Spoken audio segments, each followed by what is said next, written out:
ketika saya mempelajari Quran dari depan ke belakang, saya nggak tahu kalau baca Quran harus dari belakang ke depan, Pak, ya kuali ora popo lah. Tapi subhanallah, Bu, walaupun Quran dibolak-balik, saya tidak menemukan satu kalimat pun yang salah di dalam Al-Quran. Saya jatuh cinta pada Al-Quran. Lalu di hadapan saya ada dua kitab, Bu, yaitu satu Al-Quran dan yang satu Alkitab. 33 tahun saya menjadi orang Nasrani, saya belum pernah meneliti isi dari Injil. Lalu tergelitik saya, lah Quran ki wis tak pelajari, ora ono sing salah. Saya akhirnya ingin sekali mempelajari, jangan-jangan sing salah Injil kuwi. Karena saya nggak pernah belajar, Bu. Akhirnya saya buka Injil. Ketika saya membuka Injil, saya kaget luar biasa. Karena apa? Saya mendapati sebuah ayat di dalam Injil, di dalam Imamat 11 tertulis, haram bagimu makan babi dan binatang berkuku belah lain, bahkan bangkainya pun jangan kamu sentuh. Saya kaget, tak walik meneh, loh, iki Injil, ini Alkitab isinya. Saya baca lagi, ternyata memang orang gereja itu haram makan babi. Enak, Bu, karena saya belum tahu ayat ini. Ternyata ini tidak boleh, ini diharamkan. Bukan Alkitabnya yang salah, tapi menurut saya penerapannya yang tidak pas. Itulah cuplikan video yang baru saja kita saksikan bersama. Seorang ustazah yang berlatar belakang Kristen, kemudian ia mualaf atau masuk ke Islam. Secara undang-undang, kebebasan untuk beragama dan memilih keyakinan adalah hak setiap orang atau setiap insan. Menarik untuk saya bahas seorang mualaf ini karena ada beberapa kejanggalan yang ia sampaikan terkait dengan kesaksiannya ketika ia bersaksi di dalam masjid sebelum dia mualaf. Teman-teman, ketika ustazah ini mempelajari Al-Quran dengan bolak-balik, tidak ada satupun kata atau kalimat yang salah di dalam Al-Quran ungkapnya. Oleh sebab itu, ia jatuh cinta pada kitab suci Al-Quran. Teman-teman, di sini sebenarnya tidak ada kejanggalan sampai di sini, sebab belajar apapun atau belajar kitab suci agama lain membuat kita untuk semakin melihat betapa indahnya sebuah keyakinan atau agama lain. Dan teman-teman, yang menjadi kejanggalan di dalam kesaksiannya ketika ia berkata, 30 tahun saya menjadi orang Nasrani, namun belum pernah saya meneliti Alkitab dan bahkan tidak pernah membacanya. Itu ungkap ustazah ini. Teman-teman, menurut saya ini sesuatu hal yang fatal. Masa seorang Kristen tidak pernah membaca Alkitab selama 30 tahun lamanya? Ini sesuatu hal yang menurut saya yang sangat menyedihkan. Berarti selama 30 tahun adalah hanya Kristen KTP saja. Jadi kejanggalan yang pertama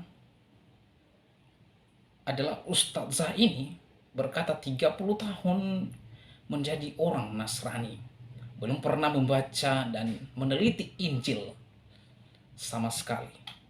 Nah, di sini kita tahu bahwa mengapa ia mualaf. Alasannya adalah karena ia tidak pernah meneliti dan bahkan membaca kitab suci.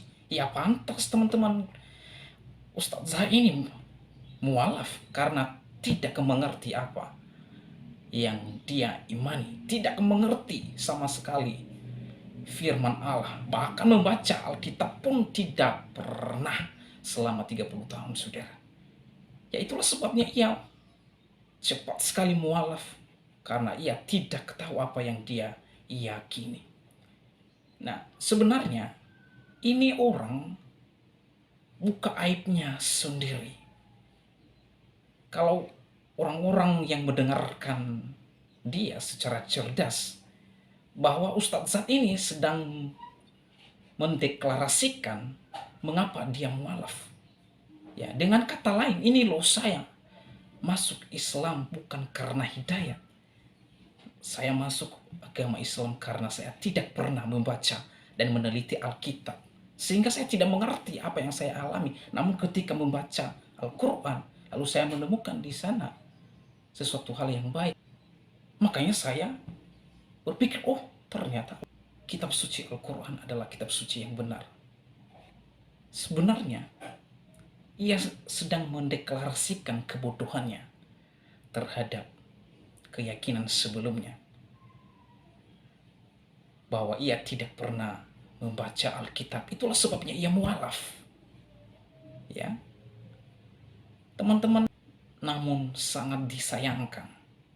Tidak ada orang atau seorang pun yang mendengarkan kesaksiannya itu cerdas atau kritis terhadap kesaksiannya. Dan ini adalah sesuatu hal yang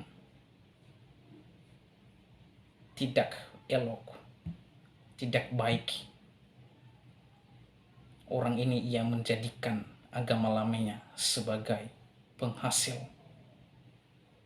penghasilannya di dalam masjid-masjid. Ibu ini saya lihat sering dia bahas-bahas kekristenan dan Alkitab di dalam masjid.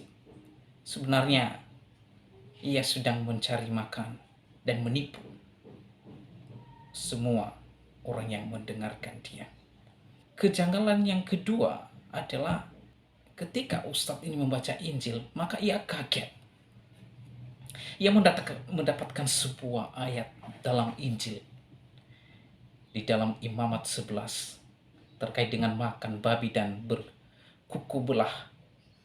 Bahkan bangkainya pun jangan kamu sentuh, haram, kata Ustadz ini.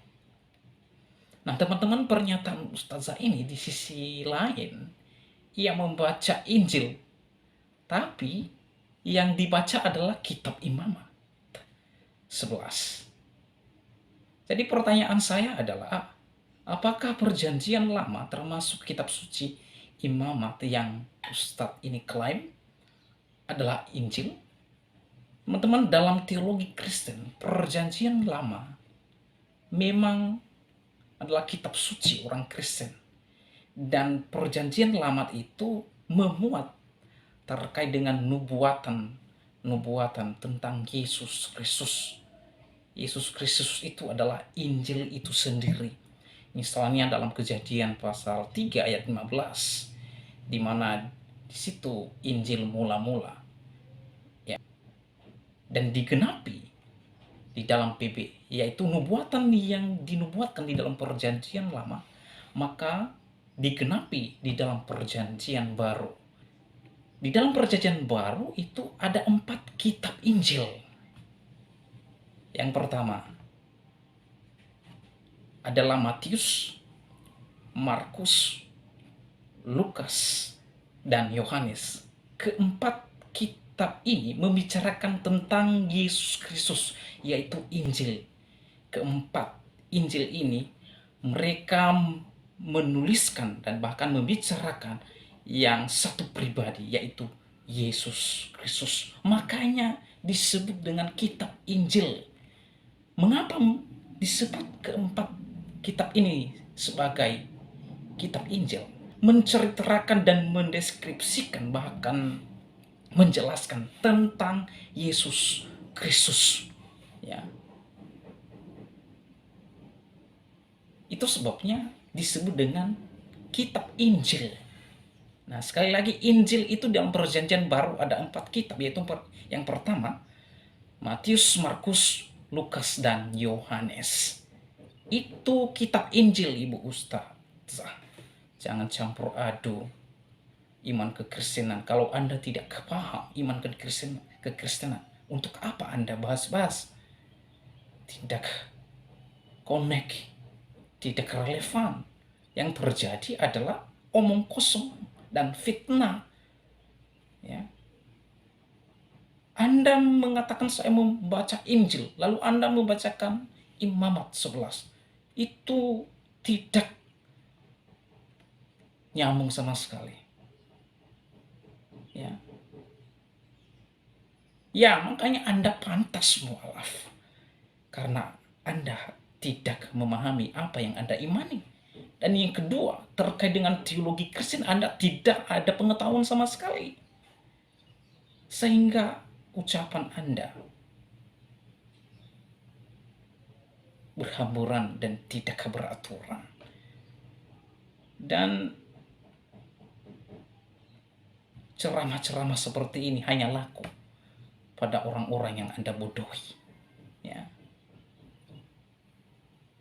Sayang sekali tidak ada yang cerdas di dalam cuplikan video itu.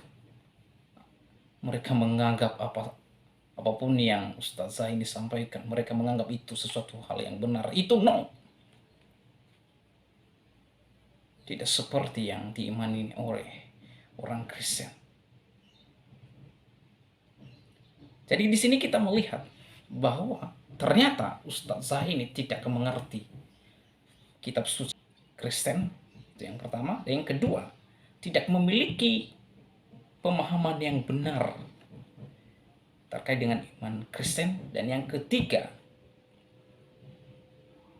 tidak pernah membaca kitab suci yang dia imani pada masa ia Kristen.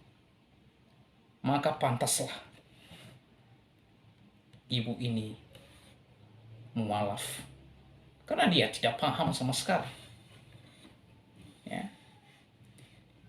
Jadi jangan heran orang-orang seperti ini motivasinya hanya mencari makan dan bahkan mencari sensasi supaya diundang kemana-mana, bersaksi di mana-mana, tetapi kesaksiannya merupakan hanya fitnah dan kebohongan belaka.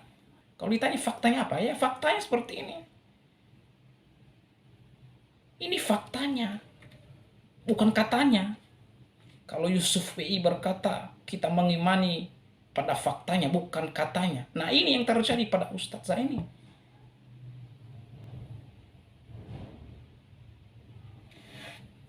Ya tebar kebohongan dan membohongi umatnya. Kiranya umat, saudara-saudara saya yang terkasih, lebih cerdas lagi memilih orang-orang sebagai penceramah di dalam masjid, bukan seperti ibu-ibu ini. Tuhan Yesus memberkati.